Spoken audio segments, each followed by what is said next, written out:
What's up guys, today my bearded dragon Sumo will be joining us in today's video. In today's video, we're going to be talking about the pros and cons of getting a bearded dragon and what you need to house one.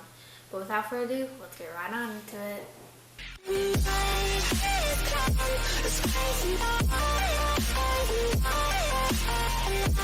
I'm going to talk about the pros first and then the cons. There will be 4 pros and 4 cons each, so it's not one-sided, like there's 10 pros and 1 con or vice versa. So the pros of getting a bearded dragon are, first, they are diurnal, which is the science way of saying they sleep like humans, or probably most humans unless you have a night shift. They basically eat during the day and do their stuff and then sleep at night. So this could be good for small children or people that can't really stay up late if they want to handle them a lot. It was good in my case, but I don't know if this will be a problem in any other cases. Before we got Sumo, I had a crested gecko. I still have him, Ralph, and we couldn't really handle him that much because, as you know, crested geckos are nocturnal, so they are awake at night, and he's pretty stubborn, so he comes out late at night. So it's kind of a rare coincidence if we get him to handle. My second pro is that bearded dragons are pretty cool. I mean, you can look at him, he's barely moving, he's been in my hand this whole time. So that's nice for handling them. And for feeding them, they're pretty chill too, unless they're really hungry. Like for him, Sumo, he's really lazy when you feed him. Because he's just when you get food near him, he'll eat it like that. So that might be nice if you don't like reptiles that are all jumpy like crested geckos. But I will say they are pretty skittish if they're babies and juveniles, or if there's new people, because they don't know them. But they probably will be skittish the first time you handle them, or maybe in the first few times you handle them as soon as you get them. But I think once you handle them enough, they'll be pretty good. My third pro is that bearded dragons, they live a pretty long time. Bearded dragons can live up to 10 to 15 years, and that's pretty dang long. But you do have to take care of them if you want them to live that long. Which, I mean, that's pretty good. That's a long time for animals. My fourth and final pro is that bearded dragons are pretty easy to get. At least in my area, and I presume other places, they're eventually available in pet stores, or local breeders probably have them. They're a pretty common animal. And they're not that expensive. I got Sumo from PetSmart and it was only $60. But different morphs and different stores will price them differently. So be prepared to have at least a little bit of cash. Okay, now on to the cons. Or let me put Sumo in a better position. So as you can see, they're pretty chill. I mean, he's just on my shoulder. He's pretty chill.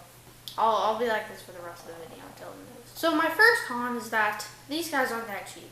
Now, I don't mean the dragon themselves, but all the equipment you need and all the stuff. First, you gotta get a big cage, which if you look on PetSmart, can be upwards of $400. And especially because these cages are pretty big.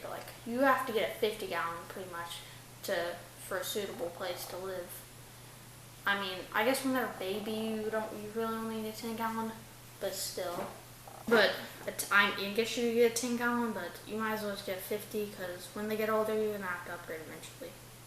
And then you got to get food and crickets and roaches and worms and salads and a bunch of other stuff. And you got to get lights and heating pad, thermometer and hygrometer. It's a lot of stuff. So if you want one of these guys and want to make them last a long time, be prepared to have some funds, because you will need them. My second con is that you gotta devote a lot of time to these guys, because you gotta feed them at least 20 to 50 insects a day, and that could take a while, especially if he's a picky eater. Then you gotta clean their cage. That can take a while, and it smells pretty bad, honestly, especially if they drop a lot of feces. And you gotta bathe them at least once a week. I mean, that's the recommended amount. Now, you can probably do it maybe once every other week, but I recommend once a week, so they're clean pretty much all the time. My third con, which isn't really a big con, but I still want to put it on this list, is that these guys are liable to bite you. Now, they're not going to do it often, just if the most they'll probably do is accidentally bite you. Dude, chill. If you have food or something. Which, I just say, wait a while to handle them until you've fed them. Until after you've fed them, like with most snakes.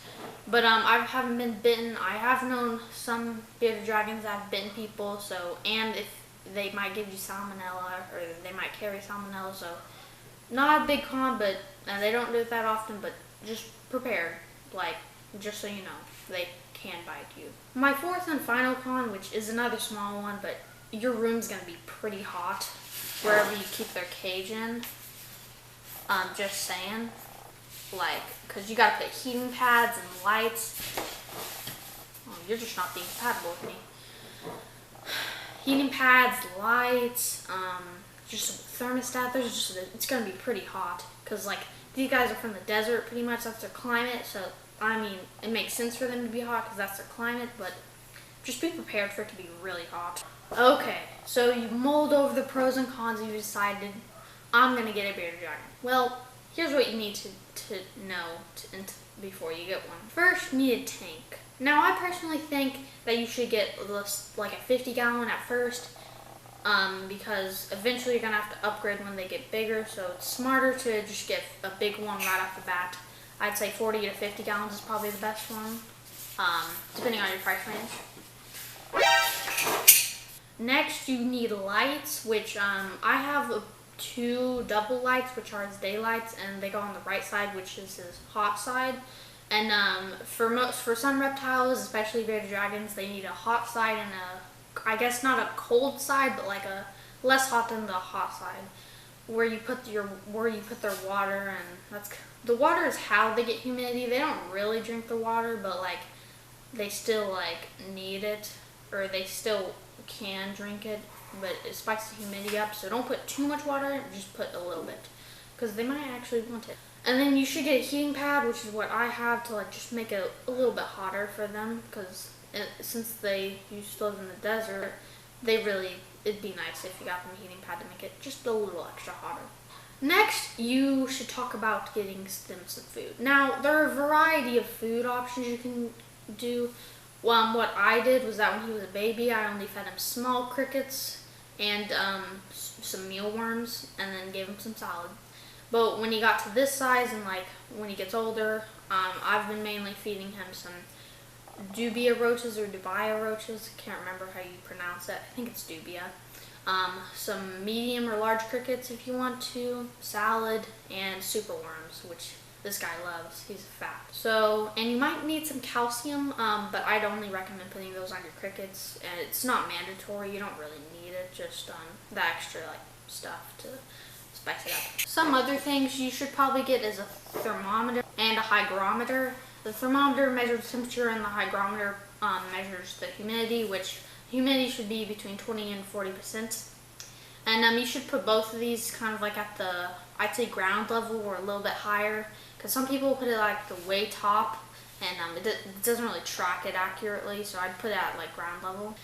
So yeah, that's pretty much all you guys need to know if you want to take care of these guys. And if I got you guys interested in getting one of these, or you got one because of that makes me feel pretty good.